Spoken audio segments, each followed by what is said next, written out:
Hi friends, welcome to N R creations. ఈరోజు మన recipe వచ్చేసి ప్రసాదం సిరా అండి. దానికోసం స్టవ్ మీద గిన్నె పెట్టుకొని ఒక 2 టేబుల్ స్పూన్స్ నెయ్యి వేసి డ్రై ఫ్రూట్స్ వేసి వేయించుకోండి. దూరగా వేయించుకోండి. నేను వచ్చేసి గోధుమ రవ్వతో చేస్తున్నానండి, దొడ్డు రవ్వ అంటారు కదా, దాంతో. వన్స్ ఇవి వేగిన తర్వాత తీసి ఒక గిన్నెలోకి పెట్టుకోండి.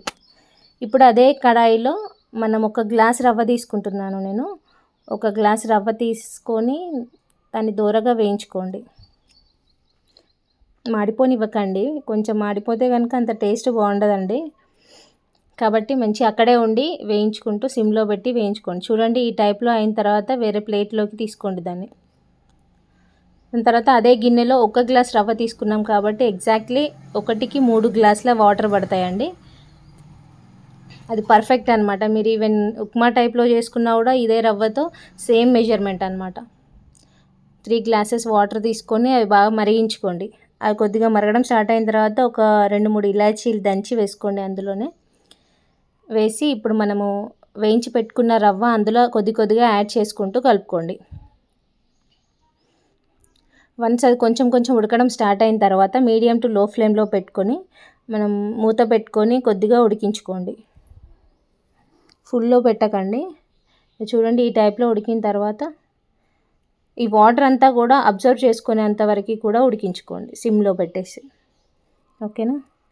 చూద్దాం మనం ఒకసారి. చూడండి, వాటర్ అంతా కూడా అబ్జర్వ్ చేసుకుంది. రవ్వ కూడా ఉడికిందా లేదా ఒకసారి టెస్ట్ చేసుకోండి. మనం తీసి మెదిపి చూస్తే కనుక కొద్దిగా ఉడికి ఉంటుంది. ఉడికిన తర్వాత మాత్రమే వేయండి షుగర్. ఎగ్జాక్ట్లీ 1 గ్లాస్ ఆఫ్ రవ్వకి 1 గ్లాస్ ఆఫ్ షుగర్ కంపల్సరీ పడుతుంది. మీరు కొంచెం స్వీట్ ఎక్కువ తినే వాళ్ళు అయితే కనుక ఇంకా కొద్దిగా ఎక్కువ కూడా యాడ్ చేసుకోవచ్చు, అది మీ ఇష్టం. 1 గ్లాస్ అనేది పర్ఫెక్ట్ మెజర్మెంట్ అనమాట. ఈ షుగర్ అంతా కూడా ఈ మిశ్రమంలో కలిసేంత వరకు కూడా కలుపుకోండి బాగా. ఈ షుగర్ యాడ్ చేసిన తర్వాత కొద్దిగా జ్యూసీ అవుతుందండి. అది కూడా అందులో మిక్స్ అయిపోతాయి, నో ప్రాబ్లం. ఇట్లా మొత్తం కలిసిన తర్వాత మళ్ళీ కూడా ఒకసారి మూత పెట్టుకొని ఇంకొక 5 మినిట్స్ వరకు ఉడికించుకోండి.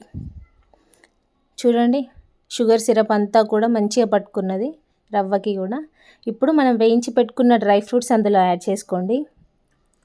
అదేవిధంగా ఇదే టైంలో కొద్దిగా పాలు కూడా యాడ్ చేసుకోండి. ప్రసాదం కదా, చాలా బాగుంటుంది. పాలు మాత్రం స్కిప్ చేయకండి.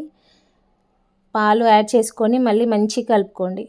చూడండి, జ్యూసీ అయింది కదా. మళ్ళీ ఇది కూడా మొత్తం అంతా అబ్జర్వ్ చేసుకుంటుంది.